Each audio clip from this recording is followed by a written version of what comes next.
Denise Michelle Garcia Lazaro. That's me. I'm about to give you the mother of all quick sets. Are you ready? I should be. Yeah, I mean, we've been Let's giving go. quick sets during our first season. Okay. Just gonna wing this. Volleyball.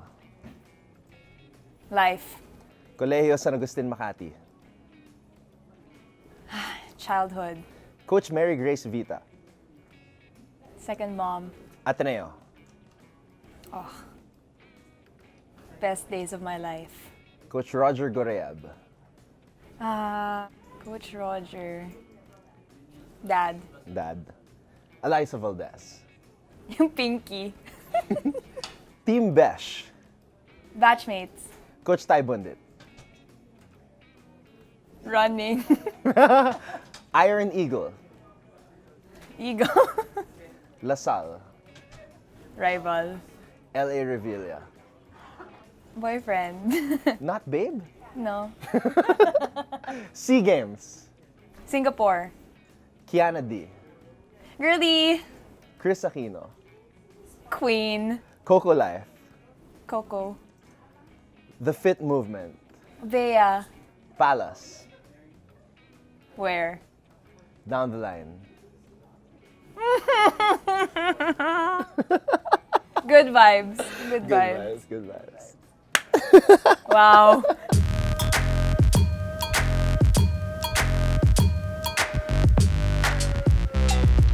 Hello mga kapamilya, I'm Anton. And I'm Dan. Welcome to another episode of the only online volleyball show in the country. Down the line. Partner, ibang klase talaga ang mga nangyayari nitong nakaraang linggo sa mundo ng Philippine volleyball. Kasing init ng summer ang mga kaganapan na nangyari sa Commercial League, sa UAAP at syempre sa national team. Oo nga, Anton. We saw history unfold pag-usbong ng bagong rivalry and matitinding action sa UAAP and sa Commercial League. Talagang volleyball has made huge waves again this week. Kaya tignan natin ang mga kaganapang yan sa ating starting six.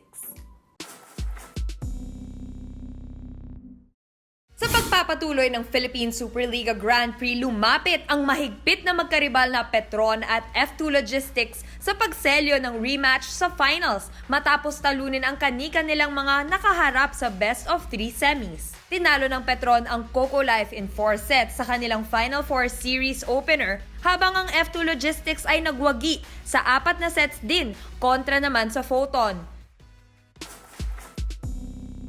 Sa unang pagkakataon makalipas ang 9 na seasons, nagbabalik sa championship round ang FEU Tamaraos. Nagsilbing spoiler sa 6 na taong trend na Ateneo LaSalle Finals ang Lady Tams nang sibakin nito sa Final Four ang Lady Eagles in 4 sets. Bumida sa laro ang graduating player na si Bernadette Pons at ang kanyang scoring partner na si Tony Rose Basas as they dropped 17 points each for FEU. Tumuntong muli sa finals ang Lady Tams matapos ang huli nilang biyahe rito noong season 71 kung saan nabigo ang nooy Rachel Ann Dakis-led FEU squad sa Manila Santos banner DLSU.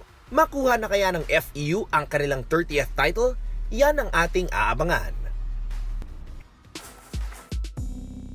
Tuloy sa pagdepensa ng kanilang titulo ang DLSU Lady Spikers matapos pataubin in straight sets ang NU Lady Bulldogs noong linggo.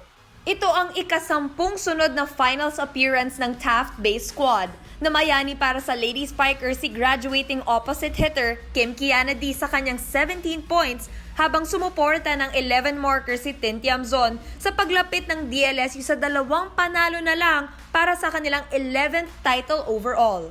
The Lady Spikers set up a championship meeting with FEU 9 years in the making. Huling nagharap ang LaSalle at FEU noong season 71 kung saan inalis ng Lady Spikers sa trono ang Lady Tams. Hinahanap ni Coach Ramil de Jesus ang pagkumpleto ng kanyang ikatlong three-peat. Magiging interesting din ang match dahil maghaharap sa kanilang unang UAAP Final Showdown ang dating magkakampi sa FEU na sina Coach Ramil de Jesus at FEU mentor George Pascua. Pinalis ng top seed NU Bulldogs ang UST Tigers noong linggo sa kanilang pagharap sa Final Four. Hindi kinailangan pang gamitin ng NU ang kanilang twice-to-beat advantage upang makuha ang ika-6 na sunod na championship appearance. Nagbuhos si Brian Bagunas ng 29 points sa nasabing straight sets win para sa mabilisang pagdispatcha sa Tigers. Susubukan ng NU na tapusin ang kanilang 4 na taong title drought.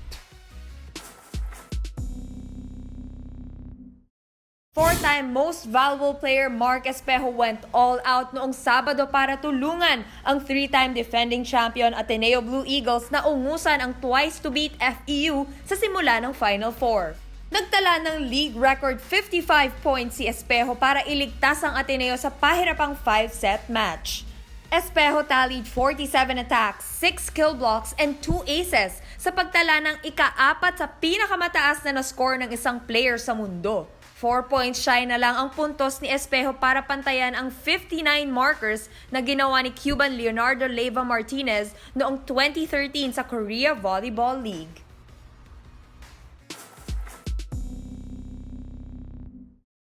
Balik sa kanilang ikalimang finals appearance ang Ateneo nang kumpletuhin ang paglaglag sa twice-to-beat FEU sa Final Four. Nagtala si graduating hitter Mark Espejo ng 37 points sa 4-set win ng Blue Eagles laban sa Tamaraws sa do-or-die match para sa huling championship berth. Muling makakaharap ng Ateneo ang mortal na karibal na NU sa best-of-3 finals na magsisimula sa Sabado. Ito na ang ikalimang sunod na final series match ng dalawang kupunan kung saan hanap ng Blue Eagles ang 4-peat. Alam mo din, sa totoo lang, hanggang ngayon, hindi pa rin ako makapaniwala sa mga nangyayari last week in the world of Philippine volleyball. I mean, first, 55 points by Mark Espejo. 55. Godlike. And I can't believe I was so lucky to have been there with Coach Ronnie to cover that game. Definitely one for the books. Siyempre ang FU, congratulations to the Lady Tamaraws breaking the Ateneo LaSalle trend and making it to the finals for the very first time since UAP season 71. That was 2009. And you guys, Coco Life, making it to the semifinals. We Congratulations! The national team, a lot of developments happening there as well. And of course, yung aabangan nating hatawan sa UAP Men's Volleyball Finals. Grabe no, Anton. You can't help but be mesmerized with everything that's been happening in Philippine volleyball. Nakakatuwa. And mas titindi pa ang aksyon dahil patapos na ang UAAP Season 80. And kung patapos na ang UAAP, magsisimula naman ang Premier Volleyball League. Malapit na ang kanilang second season and makakausap natin ang isa sa mga pinaka-inaabangang players ng Creamline Cool Smashers na si Gia Morado in this edition of The Rally.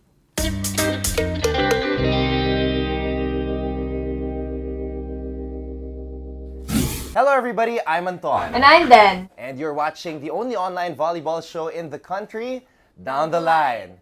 And as we continue our season finale, we are back here at this very exquisite restaurant, Luna Specialty Coffee at the NAC Tower. At then, syempre, due to popular demand, at dahil palapit na po ang Premier Volleyball League Season 2, we have for our season finale, the one and only G-Amazing Gia Morado. Hey Gia! Thank you so much for taking time out of your busy schedule to be here with us. Thanks for having me. And thank you to Phil and Direct Kong Lino for having us here at Luna, and thank you for the food.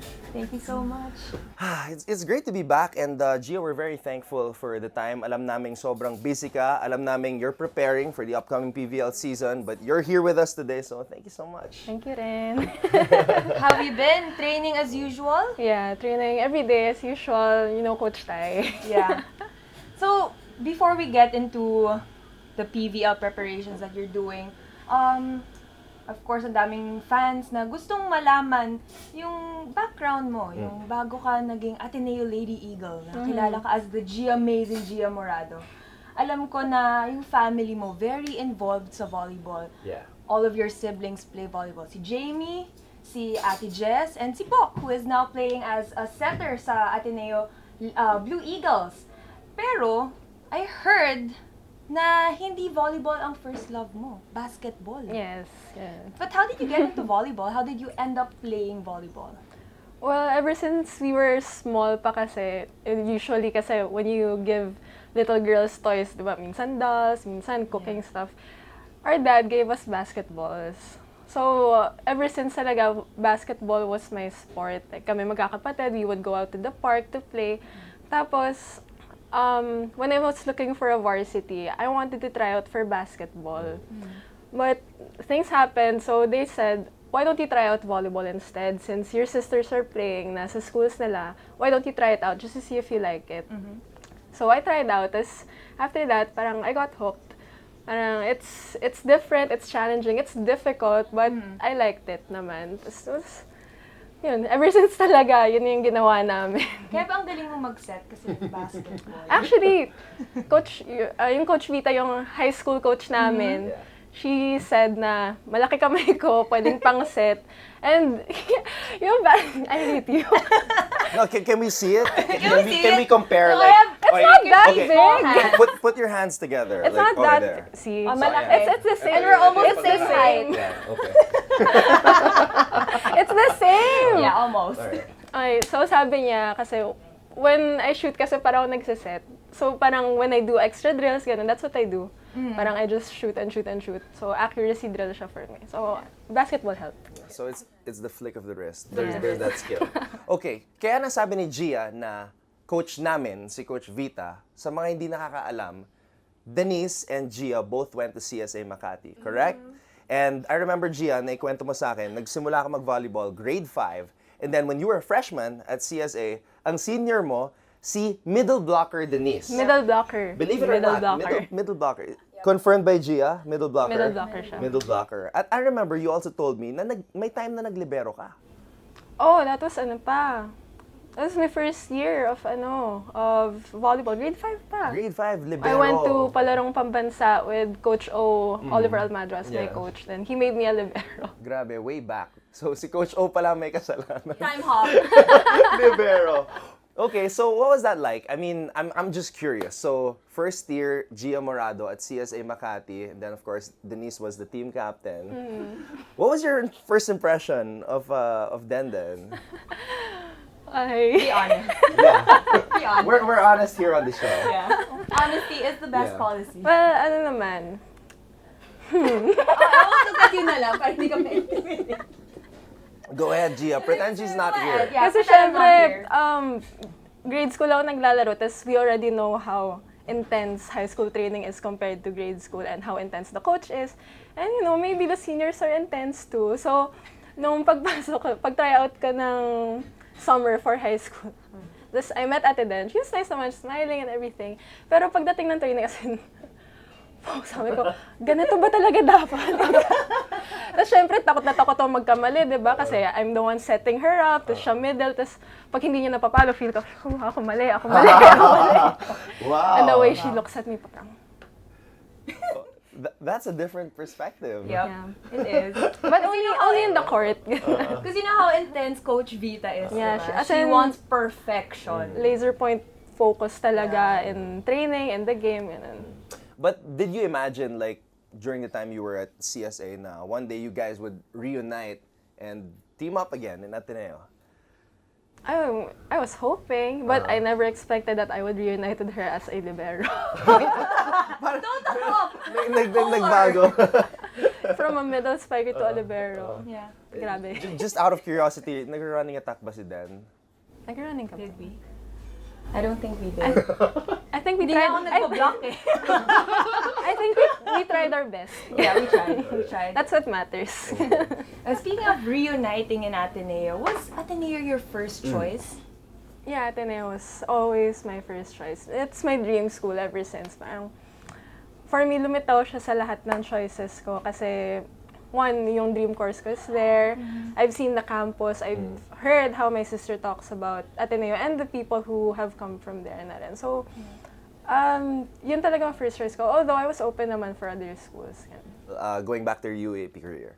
You came in at a time that was very crucial because season 76, Coach Roger just left. The Fab Five just left. So the expectations were not that high on Ateneo. And then Coach Tai came in and he barely spoke any English. So parang, there were so many doubts on the, you guys know that very well. So there were a lot of doubts. I mean, even on my part, on the side of the ones covering the league.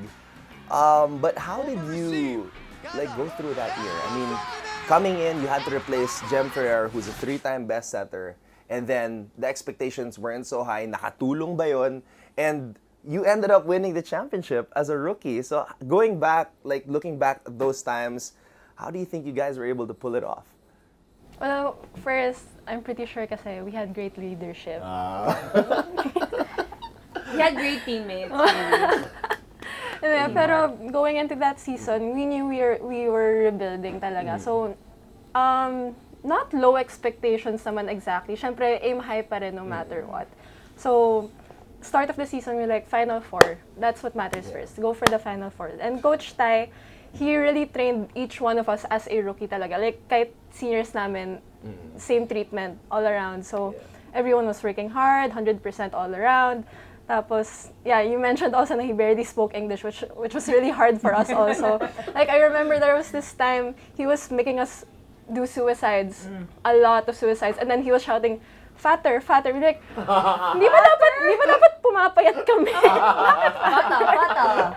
Fatter, like, okay. And then there was this one time also, he was like, you need alin. Like, alin? So he was saying, adrenaline pala. Ganon. So we're like, okay, alin. Ganon. Pero, So imagine us yung hingal na kami, tapos manatawa kami kasi yun yung maririnig namin. Yung pinaka naintindi lang namin is Heartstrong talaga. Yan. Happy. Yeah. Left light. Pawa. Pero yun nga, like, rebuilding nga kami and everything. So, and I came after Ate Jem. And I've been watching her play. I learned a lot from her just by watching her. Pero, like, I had to constantly remind myself nga na, like, we play differently, we're different people. She's great, she's one of my idols, but I know I can bring something different to the court. And that helped me naman in my rookie year. Ganun. So, speaking of the UAAP, you went up against Kim Fajardo, one of the best setters in the league. And maybe until now, she is. If you're watching Kim, hello. What was it like going up against her? And may natutunan ka ba from her? Oh, every game, like even when we're not up against each other, I learn things from her. And she's a great setter. And my 4 years in college, katapat ko siya. So, every time I went up against her, it's a different challenge for me to, yung playmaking niya kasi, like, spot on, diba? So, what can I do to match her or, like, surpass her also? And I think that helped me reach where I am today, talaga. Hi, Kim. So despite yung rivalry, it was still healthy competition between you guys. It was healthy competition naman. Like, no hard feelings, nothing personal. Like, after the game, nothing but respect. And who knows, you guys might all be together again on the national team, di ba? Hopefully, Because you guys have been working on it. Good luck, then! Alright. Siyempre, hindi makakalimutan ng Ateneo fans your surprising announcement during the last game of UAP Season 79. When you went to the Church of the Jesu. Is that how you say it? Jesu. So you made that surprising, shocking to the fans who love you, who've watched you throughout your career in Ateneo. It shocked me. It shocked me too. You decided to forgo your final playing year. It's been a year since you did that. Right now, do you feel any regrets? Like how do you feel about it? I know you've been watching the games. Like, I see you all the time. How do you feel now that, you know, a year after, and of course, unfortunately, Ateneo wasn't able to make it back to the finals. How are you feeling right now with your entire decision? Are you at peace with it? I think I've always been at peace with it ever since, because even when I made that decision, I've been thinking about it for a long time. I wasn't vocal about it lang. But right now, I have no regrets, because I've seen how the girls, how they grew after that, and it's about time people stepped up, like, after I left. And they did. I've seen that they've trained harder and brought what they can to the court. Unfortunately lang, they didn't make it, but I'm pretty sure there's always room for improvement after that. But right now, like, since I have no regrets talaga, kasi I've had more opportunities naman after that. It doesn't stop there naman with my UAP career. And in upcoming PVL season, and I've done 1 season now with Creamline, and I'm pretty happy naman with what has happened. You know? Yeah, and you've been very supportive, especially with Dina. Of course. Yeah, nakikita namin yung support mo, and especially that really nice moment at the end of their last game. What did you tell Dina when you guys came together in the stands? You had a hug. Yeah, I was surprised nga na she ran to me. But when when she hugged me nga and I hugged her back, I was telling her na, as she was saying na sorry daw she lacked, parang nagkulang siya. Tapos sabi ko, parang di na, like, it doesn't stop here naman. Parang, ano ba sinabi ko sa kanya exactly? And it was in my tweet like what I said talaga to her. Parang, what did I say? Emotional eh. Pop up there. I got so emotional. When I told her nga, just don't stop training, don't stop improving, because we win some, we lose some, but what matters most is that you keep improving talaga. Yun. Nakita nga namin madalas kang nanonood ng games ng women's team. Yeah. But how does it feel like being on the sidelines? Did you ever think of making a comeback? Ano. Gusto kong maglaro. Guys, Pag nanonood ka. Oo, di ba? I'm sure a lot of people are like, pasok niyo na ako, gano'n. Pero ako hindi naman. I'm more of just shouting there like, Dina, bumawi ka! Support talaga. All out support. Ate ka na. Yeah, Hashtag proud ate. Proud Fanders. ate, especially with her younger brother, the bunso of the family, si Bok Morado, yung service specialist ng Ateneo, na talagang energetic, especially on the sidelines, and when he comes in, diba, he does his thing.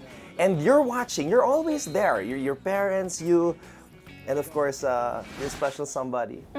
Yes, Who's always special around. somebody. Who's always around. Yeah, he's always around. Okay. I want to ask you first, before we get to that, I want to ask you first, how does it feel being an ate? And every time your brother, si Bok, goes to the service line, kinakabahan ka ba? Always. Are you holding your breath? I don't watch when he serves. Because I get scared. Because most of the time actually, he's put in pagka-crucial yung Yeah. Oh. So, tiwala si Coach O sa kanya. Yeah, tiwala. And Parang tiwala sa'yo nung ginawa kang libero. Coach O, nahalata ka. Hindi, pero kasi when he's put in, as in, sumasakto talaga yung rotation na kailangan niya nang pumasok. Like, yung middles yung magsaserve. So, he has to switch to sub. Tapos magtitinginan na kami ng magulang ko, parang, oh my God, siya na naman. Sino serve? Oh my God, si Jobok tumatakbo papunta sa sub. So, kami parang, ay. Hindi naman, you look very calm every time fino-focus I do my yung best. camera sa'yo. Yeah. Kahit naman pag games, like, when I feel like I'm panicking, I'm like, ganun. It's just Poker face. one face for me. So every time we see you on the sidelines, it's not just you. You're always with that special somebody, si Miguel de Guzman, your boyfriend. And you guys have been featured several times on SNA. So why not have him on the show, right, Dan? We have him here! We have him here. He's always... Then, you can't have Gia without JiaGuel, right? Yep. So why don't we bring in Miguel de Guzman? Hey, come here, come on here. Oh, you're here! What an entrance! That was the best entrance. You know what? I'm not surprised that he was somewhere here. He's always just around the corner. JiaGuel. You weren't surprised, I was surprised. That was an ambush. But you know what? We know how supportive you are of Gia, and minsan nang na-feature ang ilan sa mga businesses nyo sa S&A. So that's all I know about you, actually. Aside from that, you're always with Gia. You're very supportive. You have an entrepreneurial mind. So could you tell us a little bit about yourself, Miguel de Guzman, on Down the Line right now? Okay, so aside from being the person always next to Gia, I was also the student manager of the men's team, men's volleyball team Of Ateneo. of Ateneo. Okay. So that's how we met, and and ever since we started talking, we got into like the same page right away, and I'm not the only one with the entrepreneurial mind. Actually, Gia is also there to always help me and like talk to me about certain business ideas and stuff. So it's good that we get along with both volleyball and business stuff. Yeah. So ano naman yung first impression mo kay Gia since nabanggit mo nga na nag-meet kayo sa Ateneo? And you clicked Yeah. right then and there. On the same page right away. Yeah. Yeah, well, actually, I saw her walking up the stairs, and then I was like, "Oh, hey, hi." And then it was a struggle to like start to talk to her because I didn't know how. That's why I applied as a manager. Oh! Wait, so nung nakita mo siya sa stairs, hindi ka ba manager noon? No, I was classmates with a volleyball player. I didn't know she was a volleyball player. Oh, you didn't? Yeah, and then my friend was like, oh, gusto mo mag-manager sa amin? Basta may surprise ako sa'yo, exempted ka sa PE. And then when we got to the gym, he was like, oh, yun yung tinuro mo. And then she pointed at Gia. So I was like, oh, okay, We heard Gia sure. amazing moves. Dying in training. So it wasn't about volleyball pala. Ikaw naman, Gia, ano naman yung first impression mo kay Miguel? Oh, yeah. That was the night we met. So, syempre, water break kami nag-meet, diba? Yeah. The best time na sobrang fresh ko at hindi ako haggard sa training, diba? That was before the last game of the championship. Yeah, of 76. Really? Yeah, whole court. We were using the whole court and we were dying, of course, because preparation for the finals. And then some guy comes up to me with Dan, and then he's like, "Oh, Gia, meet Miguel." I'm like, "Hi, hi, How you wait, let me doing? drink water first." Did you know of him already during that time? No, I didn't know about him. Okay, so what did Miguel do when he came up to you? Uh, They're whispering. well, he introduced himself and everything, and I saw naman na he was like very comfortable talking with people and with me, and yeah. And Miguel, ang masasabi ko na lakas ng loob mo. Yeah. Props to you, man. Props to you. At that time pa na nag-water break. I know it's the worst time to say hi. You know what? There's never a worse time. as long No, as, I you was know, really your heart is vulnerable full. that time. So it turned out to be the best time. It was destined to be. I remember because like we had our first picture then. Dan took our picture, and then Yeah. if you look at the photo, she was so pale. Pale, and my hair was like They had their that. one man. After their one man, that's when they had their water break, and you can really see in the picture that her lips were Lip white. purple. Yeah. I hate it. It's okay. Nakakatuwa pala din kasama si JiaGuel. No? Yeah. Nakakatuwa rin. Two of them together. How long have you been together? Get it right. 3 years. Okay. Going strong. Going strong. Good job. Okay, so we're very thankful to have you guys, and thank you for sharing with us your story. Nakaka-inspire, no? Yeah. And yung pagiging entrepreneurs, kayong dalawa, I also saw on your profile na yun yung pinakaunang linagay mo. Is that on Twitter or Twitter? Yun. Yun yung napansin ko. So, sinabi nga ni Miguel, both of you are business-minded. So, we already know about your pillow business before. What's next? Ano pa ba yung mga ibang plano nyo? Okay, so You got this. Tap. hopefully soon, hopefully like in a few months, we're gonna be opening our cafe. It's actually a franchise from Thailand, which we will be bringing here.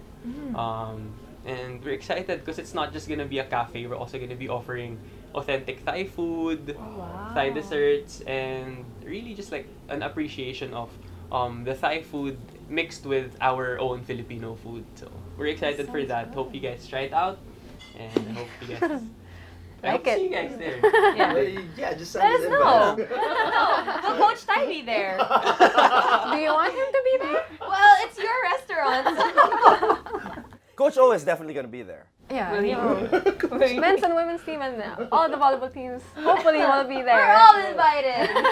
Okay, then I have another question for Okay. them. Kasi naikwento mo sa akin na si Gia may bagong sapatos for the upcoming Premier Volleyball. I think you guys have seen it. I think it's on Instagram. Yeah, I mean, you can't miss it with the color, di ba? Yeah. Bagay na Bagay bagay sa sa cream summer. line. Yeah, hot pink. Hot pink. Di ba? Good vibes.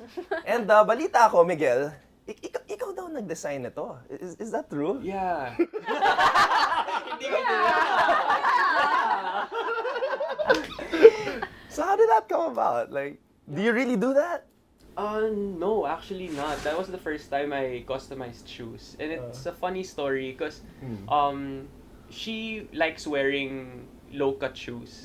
Low-cut shoes that are close to the ground. And some of the volleyball shoes are like very, very high compared to basketball shoes. Yeah. So she was having a hard time looking for a pair of shoes that would match the colors of the team. Because I think they have to look for a pair that would have pink or blue or something. Yeah.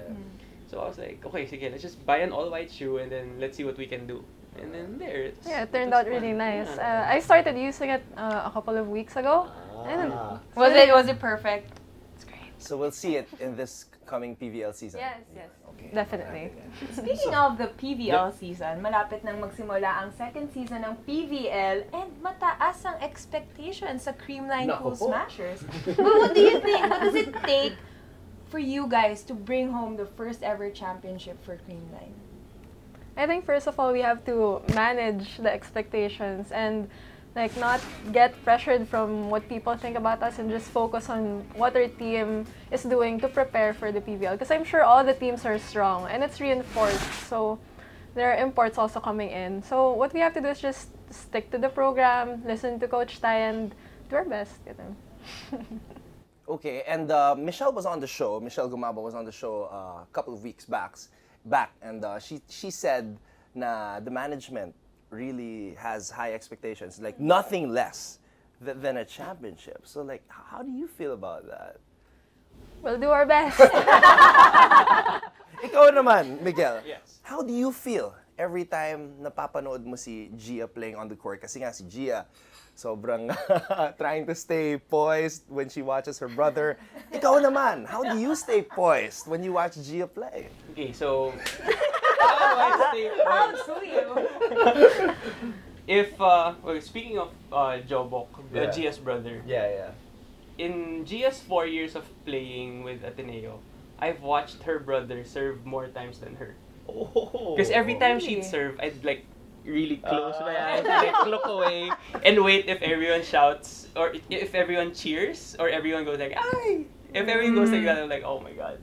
But then if not, then okay, I'll continue watching the game. 4 years. Yeah. Never watched me serve. Yeah, that's I'm gonna tell Direk Abet, Direk Al, and all the directors to find Miguel when Gia's serving. Yeah, they're really gonna do that though. oh. You're gonna tell them. So ano talaga, like...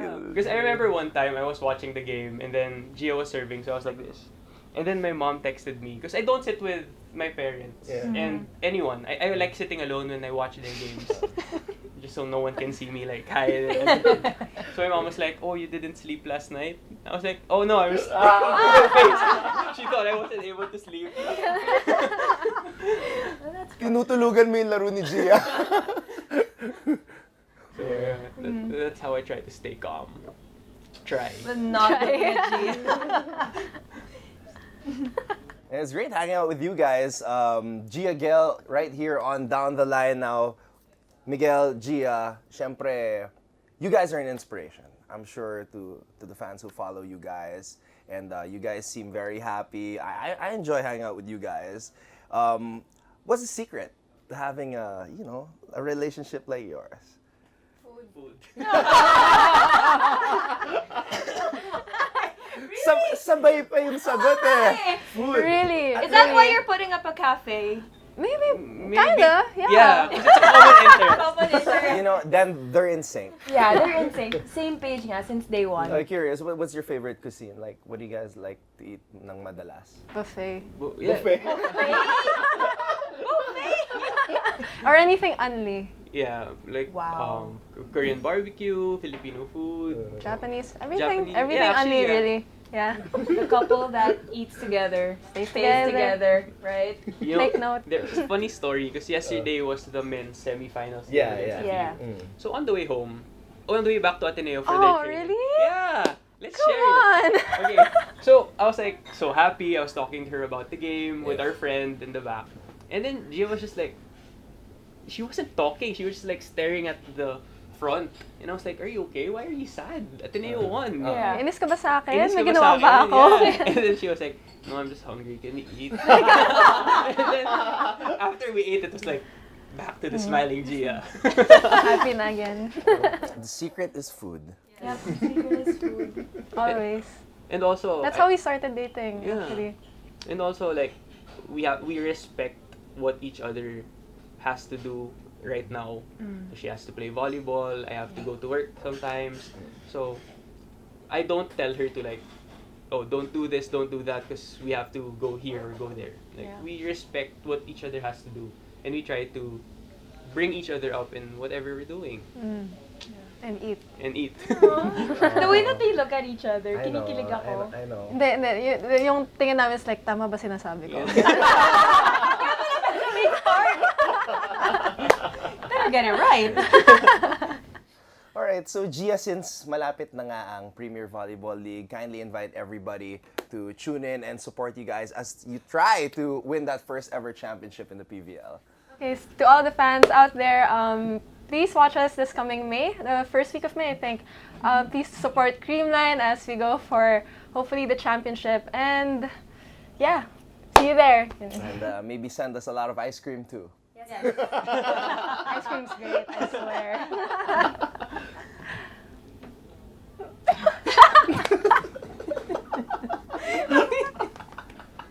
Well, thank you again so much for being on the show despite your busy schedule, and of course bringing Miguel Who on was the just show. walking around there randomly. So this has been our season finale. Actually, it's the last time we're doing the show for season 2, and we're very honored to have had you guys here on the show. We've been wanting to have you for a long time, so thank you so much. But for a last shout out to everybody watching, what is your advice, Gia, Miguel, for anybody? I mean, may it be somebody who wants to get into business, a volleyball player. What's your advice to them for them to be successful in life? Oh, go in it wholeheartedly.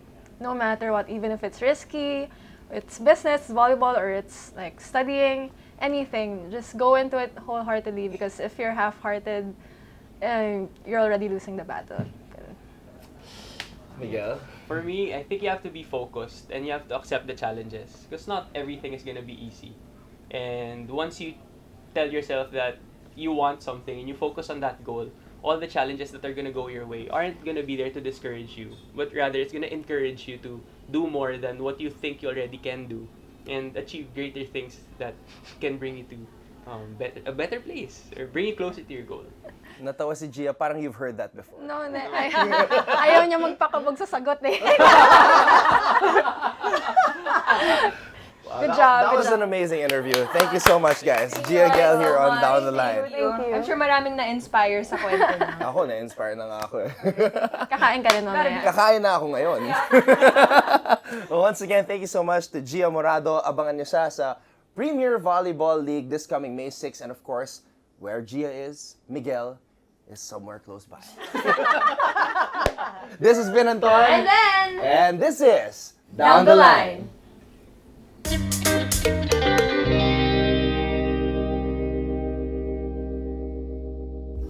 Well, that was a great chat we had with Gia. We learned a lot of new things about her, right, Anton? Yeah, I really enjoyed our conversation with Gia. So, Gia Amazing Morado, thank you so much for the time, and good luck to you and the rest of the Creamline Cool Smashers. Maybe you guys can send us some ice cream Ice sometime. cream! It's summer already. Lalo sakto, napakainit na ngayon. Pero, we'd like to remind everybody, it is Season 2 of the Premier Volleyball League, opening on May 6 at the Phil Oil Flying V Center in San Juan City. We're all excited for that. Pero syempre, abangan muna natin ang mga kaganapan sa UAP Season 80 Men's and Women's Volleyball Finals. You can check out the schedule right here. You can catch UAP Volleyball live on ABS-CBN SNA Channel 23, ABS-CBN SNA HD Channel 166, Liga on Sky Cable Channel 86, Liga HD on Sky Cable Channel 183, and via live streaming on the #1 sports website in the Philippines, sports.abs-cbn.com/livestream/UAAP. Well, that's 13 episodes. 13 episodes for Season 2 of Down the Line, Anton. Yeah, and that's kind of why I wore this jersey with the number 13, your number, because it's a tribute to you. I'm really going to miss working with you and doing the show with you. Oh, thanks, partner. You've been the best. And I want to thank you, the guys of Down the Line, and of course, the fans na walang sawang tumutok and nag-abang every week for our episodes. But I want to ask you this, Anton. What was your most memorable thing sa ating Season 2? You know what, then I don't think there's like one single thing that I could say is the most memorable moment for me, but I enjoyed the entire process of doing the show the past 2 seasons, the past 2 years. Every volleyball personality that we had on the show gave a different story. And marami tayong natutunang mga life lessons, not just on the court, but off the court from them. So nagpapasalamat po kami sa inyo, everybody who guested on the show. But what I'm really going to miss is starting every week with you guys, the entire Down the Line team, every Monday. And I will really miss Mondays with Dan. Aw, waking up so early to beat the traffic and to be here with you guys. It's always special and pampagood vibes to start the week. Oo nga eh. But once again, kami po ni Dan ay nagpapasalamat sa inyong pagtutok. Every episode, especially the ones who have been with us from day one, everybody sending us the kind words, yung mga nami-meet natin on the street at kung saan-saan, telling us that they watched the show. Maraming salamat po. And who knows, maybe Dan and I will be working with each other again down the line. So until then, you guys can send us your comments on our official Facebook account. That's facebook.com/ABS-CBN Sports. This has been Anton. And then, And this is Down the Line.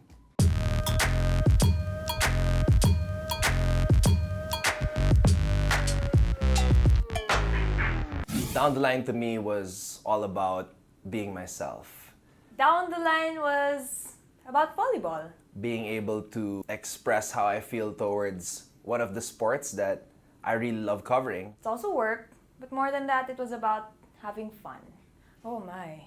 I learned a lot. I learned about hosting. I learned about my partner.